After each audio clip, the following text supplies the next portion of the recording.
From the kitchen of the cabin, it's the 5 Games for Doomsday review. Through the ages.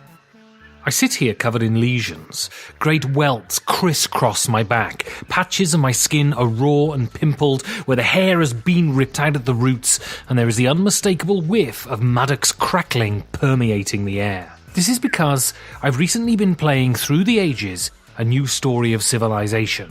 A game that has allowed me to tap into Herculean reservoirs of masochism that I never knew I had.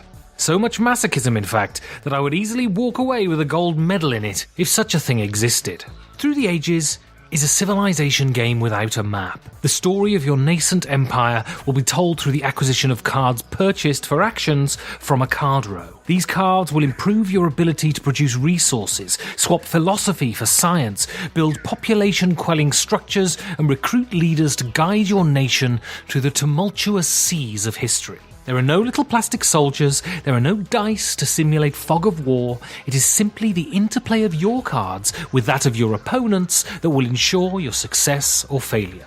On top of this, you can improve your armies and drive your way up the military track and intimidate the others at the table before crushing their civilizations into the blood-red clay. If you have the greatest cultural influence by the end of the game, you condemn all other civilizations to the wheelie bin of history and get to build faux trendy coffee shops and fast food restaurants on every street corner across the scarred face of the planet. The first thing to be said about Through the Ages is that it's unforgiving.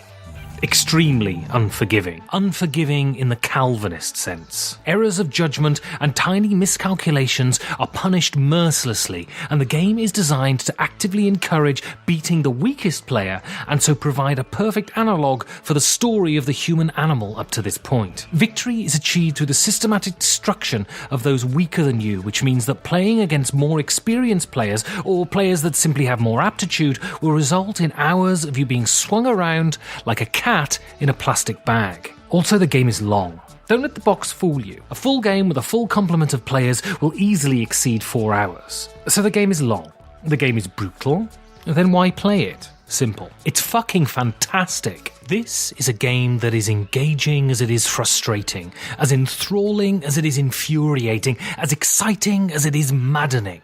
If art should reflect life, then Through the Ages reflects all the glorious unpredictability of being a sentient, upright human being, except it edits all the going to the toilet and waiting for a bus out. It is a puzzle. It is a rigorous economic exercise, and it is an ironclad battle of wits. This is a game that manages to be unpredictable, rambunctious, and gut-screamingly vicious, whilst at the same time being serious, thoughtful, and profound. It appeals to those who revel in minutiae and those who enjoy smacking people across the head. Then there's the satire.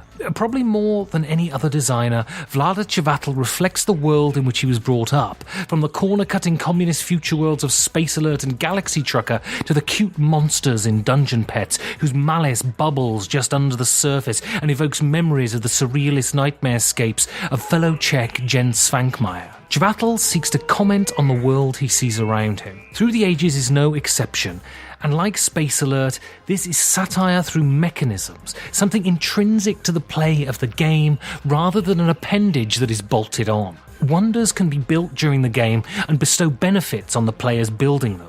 One such wonder is the Kremlin, and while it greatly improves the player's military capacity, mean happiness plummets. Most of his scorn is aimed at the martial and the tyrannical, but his satire can take a more light-hearted bent too. Sid Meier, for instance, increases the cultural output of your laboratories while reducing their productivity, as it's difficult to focus on science when you could play just one more turn of civilization. Through the Ages fulfills all the criteria to elevate it into the realm of art, whilst never forgetting that it is a game. A game that delights and infuriates and has the capacity, when played badly, to suck up all your self-esteem like a malevolent cardboard vacuum cleaner. This is not a game I can play every week, but when I feel the urge to emulate a Tory MP and swing around from a PVC discipline swing with an unpeeled orange stuck up my arse, then Through the Ages is my go-to. It is a wildly arousing dominatrix of a game, and although it treats me badly, it'll always